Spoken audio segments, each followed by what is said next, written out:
Good morning, Manitoba. I'm Larry McIntosh, and I'll be your host for the next hour and every Saturday morning from 8 to 9.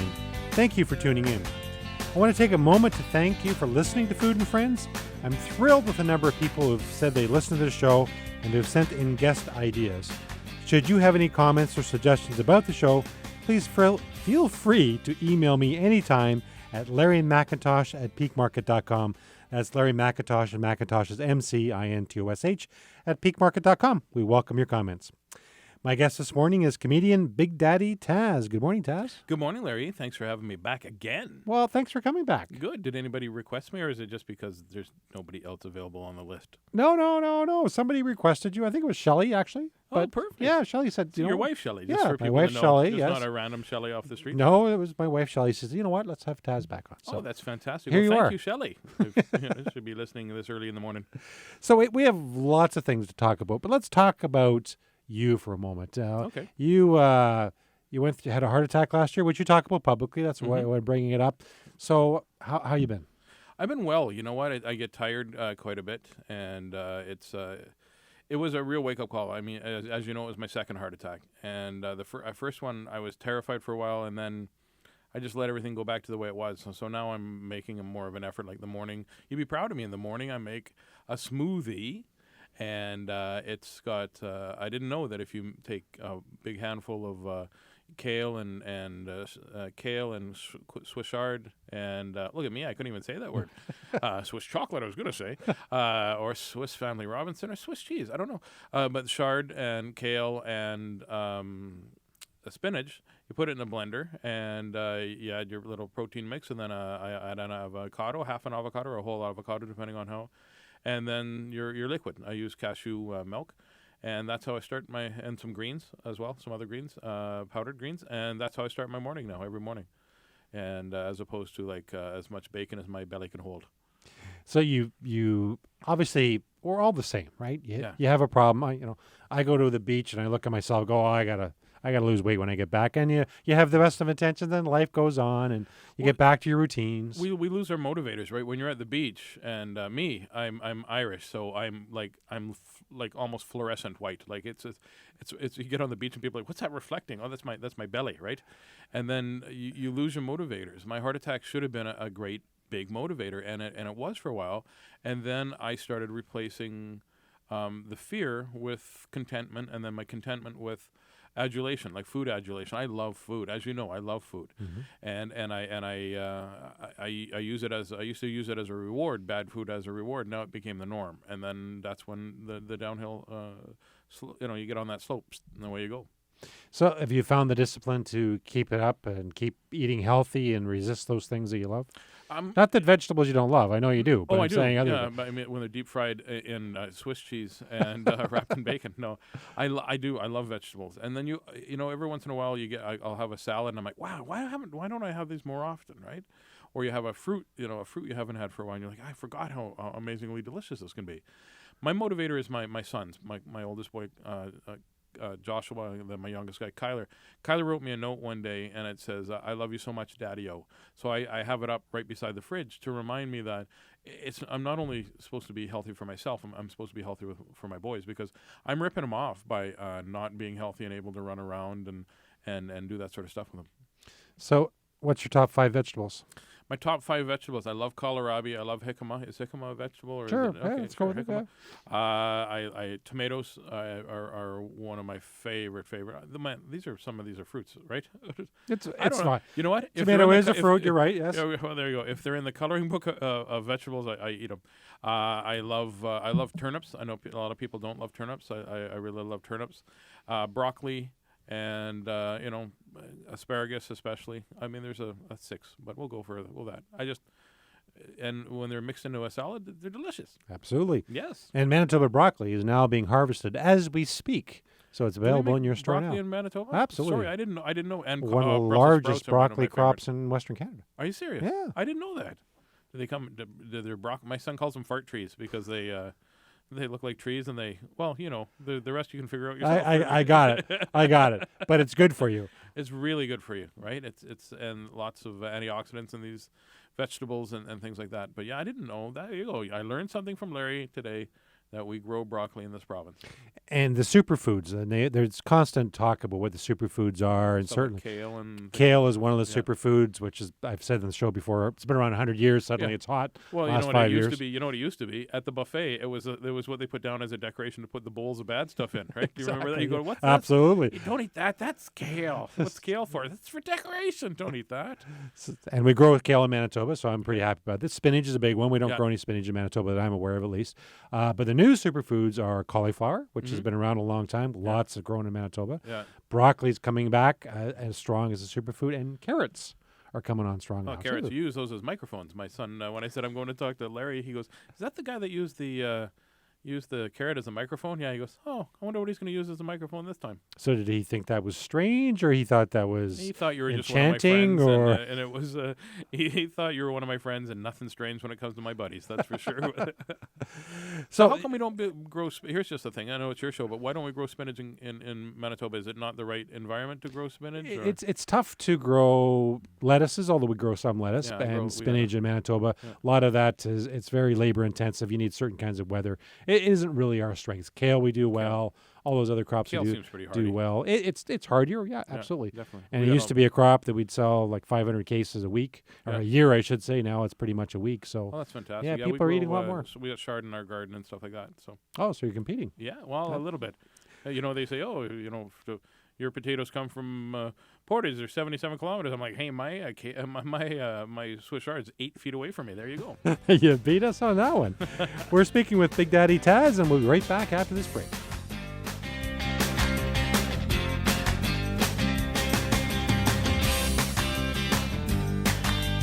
Welcome back. I'm Larry McIntosh. Food and Friends Radio is on TV. Each radio show is filmed and will be posted on Mytoba.ca later today. So if you want to see the TV version of this or previous radio shows, please visit Mytoba.ca. You can also listen to an audio podcast of Food and Friends at SoundCloud.com and at the iTunes Store. So just do a search for Food and Friends with Larry at Mytoba.ca or SoundCloud.com or the iTunes Store, and all the shows will come up for your listening or viewing pleasure. Now, it's very important for you to mention that CJOB is responsible for Food and Friends, and we're only here because of CJOB and its advertisers. So please make sure you listen here every Saturday morning at 8 or listen live at cjob.com. We're back with comedian extraordinaire, Big Daddy Tazz. Extraordinaire. I threw that in. What do you think? No kidding. I got to go get a dictionary. That's good, though, right? Extraordinaire is good? That's very good. Okay. It's very good. Extraordinaire would be weird. He's an extraordinaire fella. What does that mean? You go look that up, Sonny.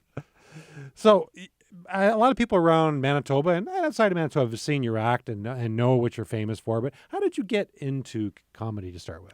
Well, to be honest with you, I got into being funny because I got bullied a lot as a kid. So I learned that if you were, at school, I get bullied, and if I made fun of myself first, then it sort of took the wind out of their sails. So I just was the class clown, right? And that was a sort of a defense mechanism, and even at home too, where my home life wasn't all full house-ish. It was a little different. It was more Manson-ish, I guess. And then I would make my old man giggle or laugh or that, and it made life easier, to put it that way. So I've always wanted to be a comedian. I remember I was about 8, and I saw. We had got cable for the first time. I lived in Saskatchewan and Saskatoon.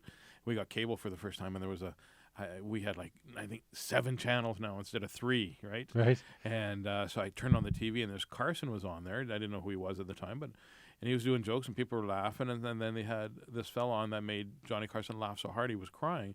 It was Dean Martin. And I just remember thinking, I want to do that. I just got addicted to watching comedians. Whenever there was a comedian on, I was so happy, right? And it went from there. And then one time I was bouncing at a pub in Calgary years later, I think 88 or 89, somewhere along there after the Olympics, and they had a comedy night, and the opening guy didn't show up. They said, "Well, Tazz will do it," so I did it, and then I've never stepped off stage since. I just love it. So is that fate, do you think? I think it is fate, but I also believe I generate my own fate, right? Because I really believe that what happens, good or bad, in my life sometimes is a road I've chosen, and the situation that's led up to it and my decisions to act or not act upon certain things that were given to me. And yeah, fate, because I've always wanted to be a comedian, so I knew that that's what I wanted to be. Yeah.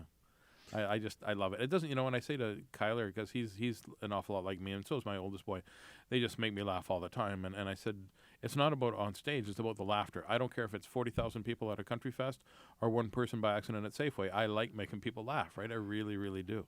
At some point, you must, not always want to be on your game. You might be grumpy. You may not want to be funny. I get grumpy. There's that other face to the comedy side for sure of me. I get grumpy, and I got a good temper and things like that. And but sometimes when when you're forced to get on stage, even if you're having some of the worst days I've ever experienced, you get on and perform and still do you have to perform. That's just the way it is. You get on that stage, and that's your world. You're in charge of it. Well, example, when I did your gala a few years ago, and it was right after my dad had passed. Right, yes.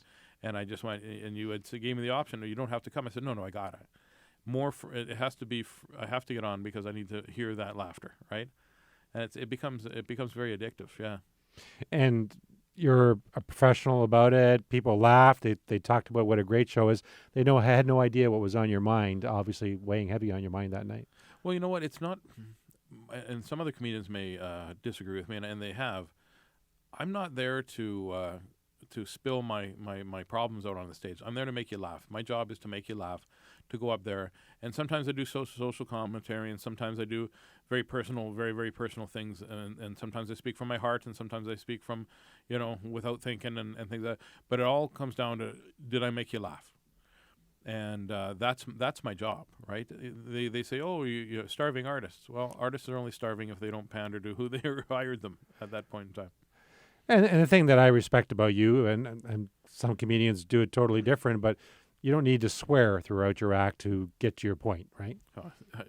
Right now, I just wanted to go, what the? But no, I don't swear on stage, because that's sort of, I did when I first started out. Like a lot of people. A fellow wanted to hire me, and he goes, I saw you one time, and you were very, very dirty. I said, well, when was that? And he goes, 1995. And I said, well, you know what? I've changed completely since then. I think you adapt your environment. When I first started doing comedy, I was known as the heckle buster. I go into these bars, and I played bars and clubs and things like that. And I felt I had to swear. Now I don't feel I have to swear, because I'm swearing up off stage. We're speaking with Big Daddy Tazz. We'll be right back after this.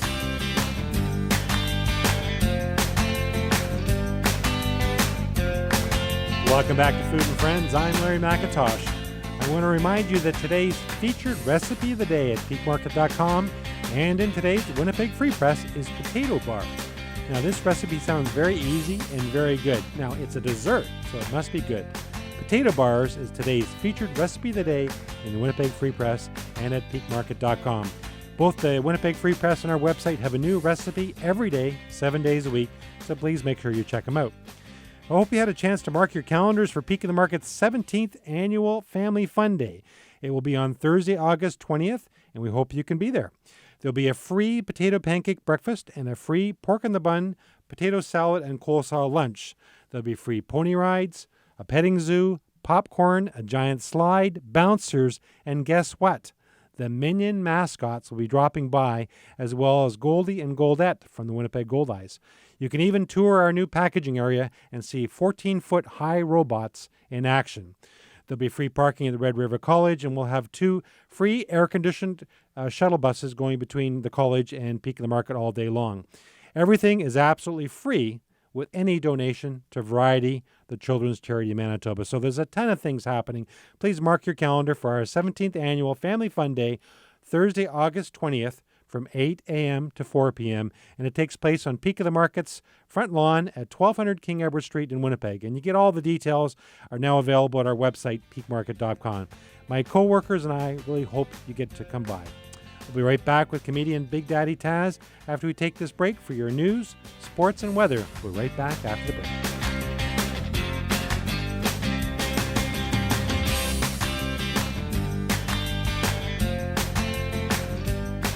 Welcome back. I'm Larry McIntosh. Peak of the Market is on Twitter. Please follow us at Peak of the Market for recipes and Food and Friends guest updates. We have over 225,000 Twitter followers, and we'd love to have you follow us too. Again, we're at Peak of the Market, or you can follow me at Larry McIntosh. We're back with comedian Big Daddy Tazz. And we were just talking during the news about a new initiative. You were talking last half hour about being bullied Yeah. as a kid, and you're starting something new. Tell us a little bit about that. Well, I have something called Big Daddy Tazz Running Amok, and Amok is AMOK, which is AMOK, actively motivating our kids. And so one of the newest initiatives I have is we've created the anti-bully machine. It's in production right now. It's an 07 SRT8 Jeep, so it's got the big Hemi motor in it, 6.1 Hemi, and it's fast and it grumbles and it growls, and we're going to put a supercharger on it, and it's being wrapped all in pinks and purples and teals. And then we take it to the sorry. No problem. We take it to it's all wrapped in pinks and purples and teals. Are we editing this or no? We're just No, going to we're go not. straight This through? is it. We're going. You're live, well, man. well, there you go. Yeah, I thought we were editing. It's wrapped in pinks and purples and teals, as I've said for the third time. And I take it to schools, and I'll be doing an anti-bully initiative where they sign the vehicle and make sure that they pledge to not be a bully by signing the vehicle. So I want to cover the whole thing in signatures and have the kids just understand that you're never going to change a bully, right? You're not going to be able to change a bully. Sometimes the government wants us to have these initiatives where, we're going to have anti-bully. It's not anti-bully. It's bully-proofing. You bully-proof yourself. You bully-proof your kids. You bully-proof yourself by understanding you have, good self-esteem, good body image, understand that your opinions are valued, and that the only person that can make you feel different about yourself is really yourself. So never judge yourself by what other people say. I did that my entire life. I judged my ability to proceed or to achieve by what other people thought I could do instead of what I knew I could do. So that's what I want kids to understand. I'm tired of losing kids to having to stay home because they're bullied or lose their lives because they take their lives because they're so bullied. And I want schools to understand that they too have a responsibility to help anti-bully programs succeed by bully-proofing their students. So this vehicle, you're going to actually take it out to schools? Yeah, we're going to take it all. We're going to take it out to schools, and then the kids can come outside and sign it once I've done my presentation. And I want to concentrate on the city as well, but also rural schools, because a lot of the rural schools, they don't get visitors to come out, and because it's rural, it's so easy to get people out in the cities. Pardon me. Versus rural Manitoba, and a lot of people would do things in the city and not necessarily go outside the perimeter, for lack of better words. Well, and there's lots of people outside. We got perimeteritis, right? Yeah, where we absolutely. think that we have to exist within our perimeter. I grew up in the summers on a farm. That's why I go out and I visit rural communities, and that's what I want to do. So this one will be starting the fall, or It's going to be starting in the fall. We're right now. It's Phil at Adhere Graphics is my buddy, and he's volunteering all the design and the wrap and stuff. It's going to be so cool. It's going to be really, really cool. And we're going to start it in the fall. But I'm starting right now. John Youngberg, our buddy, Sure. He's a comedian. He's also an amazing artist. So we're going to put together a anti-bully workbook and things like that. And we're going to take it to the schools and go whole hog, right from kindergarten right up to grade 12. We're just gonna go forth. well, good for you and good for John. Oh yeah. Do you think it's changed from when we were kids? Do you think there's less bullying, more bullying? You have children, obviously. You know what? I don't know if there's less bullying or more bullying. I just know it's more prevalent. Does that make sense? Mm-hmm. When I was a kid, I would get bullied and I would go home, and that's when the bullied stopped until I went back to school. Right. Now, when you go, there's no off. We have their cell phones. We have, the internet, and there's no off. So you can't really escape it.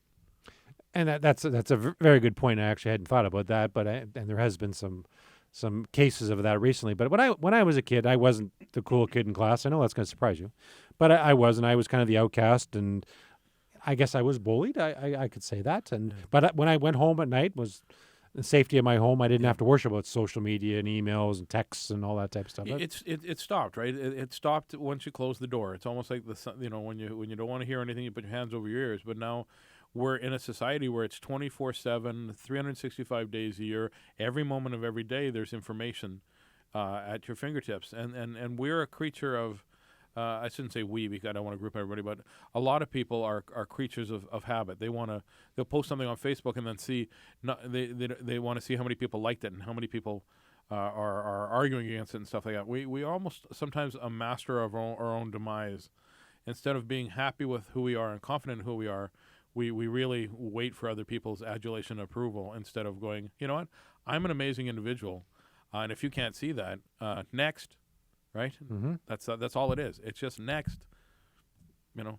But when you're kids and you're developing that social interaction skills, and if you're getting bullied, then that becomes the norm for you, and I don't want that anymore. And I've known you for lots of years, but you give back to the community in this initiative, but you do lots of charity events.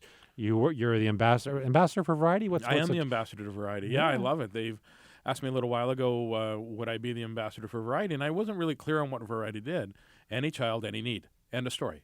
Anything that a child needs, we try to provide. And I'm all about the kids, as you know. So this was a really great fit. When Variety come to me and said, "Would you do this?" I jumped. I leapt at the. Let me tell you how much I was just so excited. As you can see right now, I get excited, and I love it. Any child, any need. That's all it is. Because every child deserves a childhood. Has always been my philosophy, and I didn't even know that was their mantra. We're speaking with Big Daddy Tazz. We'll be right back after this break.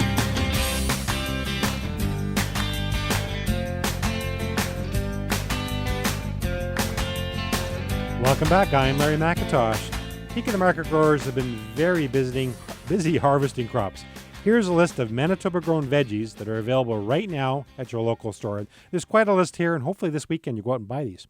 There's green beans, beets, broccoli, green, red, and Savoy cabbage, cauliflower, cucumbers, kale, leeks, shallots, green and yellow zucchini, as well as red potatoes. Carrots are starting to arrive in your stores shortly, but the harvesting was slowed down this week with all the rain that we had, but they'll be back in the stores shortly. And every day there seems to be another Manitoba crop that's being harvested, so please remember, if it says Peak of the Market on the label, you're guaranteed it's grown right here in Manitoba. We're back with comedian Big Daddy Tazz. So you were counting the number of vegetables. Beets are one of my favorite too. Oh yeah, for sure. Yeah, beets are a big one. But you pickled or just raw or cooked or for sure. Yeah, we have them on salads all the time. That's kind of and our they're place. so good for you. So you don't like green beans, I guess. I love green beans too. Green beans, yeah, there's not other than yams, which are you told me they're not really yams here. They're sweet potatoes. They're sweet potatoes here. We don't grow them in Manitoba yet, but we're trying because we don't have quite enough heat.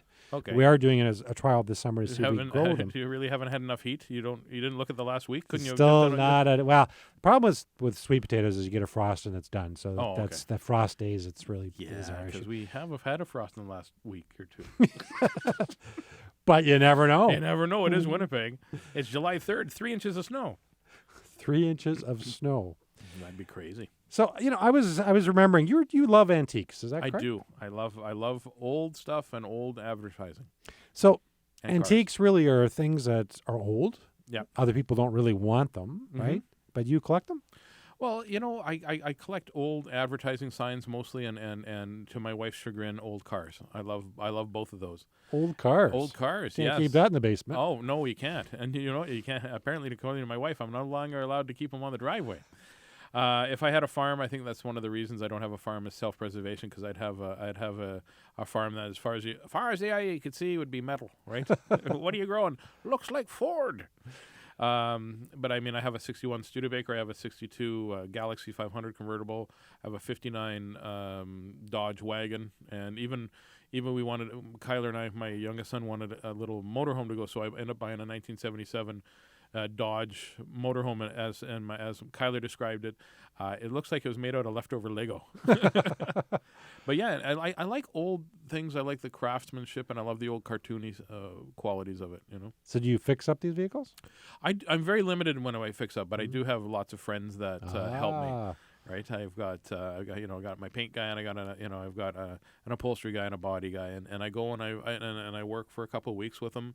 And help them out, and that now I'm never ever gonna. Now that I've done that, I'm never ever gonna question why it's so expensive to restore a car.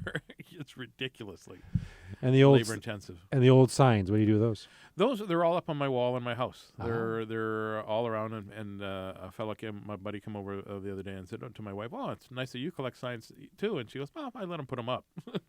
But she does. She's got the same love of antiques and just odd and neat things that I do.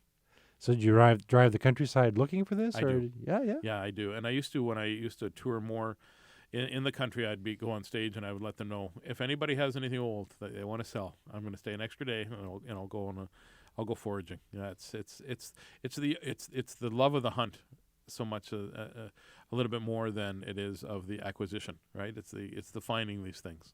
And how do you know what to pay? I pay what I feel comfortable paying, and hopefully it's less than what they want, really, or the same amount as what they want. I want some signs have an amazing value, amazingly high value. I've got a couple signs that are like $1,000 or $2,000. Oh wow! But I don't think anybody would pay that for them other than me, right? Because they're just signs that I think are very cool. And you pay, like they say, the sign is only worth what 3 guys at an auction are willing to bid on it. True enough. Have you found a peak of the market sign out there? I have not found a peak of the market sign, but I did got a little embarrassing. I found a peak of the market sign, and I'm trying to take it down, and the guys caught me, and I had to put the Cookie Monster back off the side of your building. That's true. A peak of the market's been around since 1942. That's what I was going to ask you. And some of the old ads. Well, the old logo used to have a mountain in it, which I didn't quite understand. I guess the peak. It was Riding Mountain National Park, maybe. Yeah, so there's probably some old signs out there somewhere. Oh, you know what? Let's look for some. Let's go on it. If any of your listeners know of any peak of the market signs, they have no value. That's true. Get a hold of me at Big Daddy Tazz with 2 Z's at gmail.com, or get a hold of Larry, and we'll come we'll come and take a look at them. So obviously you're a comedian, and that's Yes. That's what you said earlier in the last half hour you love to do. Summers, you take off, you spend time with your family, which is great. I assume the busiest part of the time would be fall, winter, when all the galas. Fall and winter. I do so many fall suppers and Christmas shows, right? November, December, and January for Christmas shows. That's where it takes me away from home for such a long time that a long time ago I decided to make summertime, which is slow for comedians anyway, unless you really hustle. And I decided not to hustle as much and spend some time with my boys. My time with my boys is way more valuable than getting a check from any gig. So that's why I just love hanging out with him, my boys. My oldest one is 20, and I have a 7-year-old because I'm good at relationships. But the 7-year-old, I'm never going to get those years back. So let's make gigantic memories, and I can make money another time, but memories are more important right now. Absolutely, you can never replace that. No, you cannot. You can't not go to a game you missed. And does most of your comedy gala dinners, you don't do the comedy club thing where they go across Canada? Or? No, I don't do clubs anymore, and I kind of miss doing clubs because I can be ultimately silly. But I do corporate. I do corporate gigs, gala dinners, tons of fundraisers. I also do auctioneering at these things, as you know, and it has to pay my bank somehow, and it's not even importantly. Most importantly, is not the financial institution kind of a bank. It's got to fill my heart. It's got to fill my soul. It's got to. That's where I pick and choose now. I realize that I can either make millions of dollars and think that I'm happy, or be happy with what I have and be truly happy. It's a great attitude.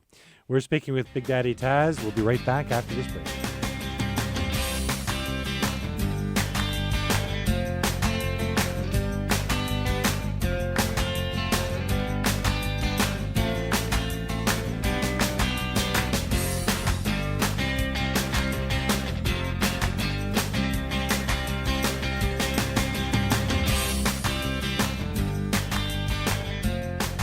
Welcome back to Food and Friends. Please join me this coming Monday, August 3rd at noon for a special holiday edition of Food and Friends. My guest will be Rick Frost, CEO of the Winnipeg Foundation. Rick will tell us about the Foundation's Nourishing Potential campaign. He'll also tell us how number 19, the captain of the Stanley Cup champions, Chicago Blackhawks, Winnipeg's own Jonathan Toews, is supporting this great cause. Now, Jonathan's not going to be here, but he's going to tell us how Jonathan's supporting the whole cause, and you can tell I'm a big fan. My guest today has been Big Daddy Tazz, comedian extraordinaire. Thank you so much for being on the show. Well, vegetable extraordinaire, dude. I appreciate it very much. I mean, I appreciate more than just you having me on the show. I appreciate your and Shelley's friendship as well. I appreciate it very, very much. Thank you so much. Thank you for listening to Food and Friends, everybody. Please join me for a special holiday edition of Food and Friends Monday at noon. Take care, and please don't forget to eat your veggies.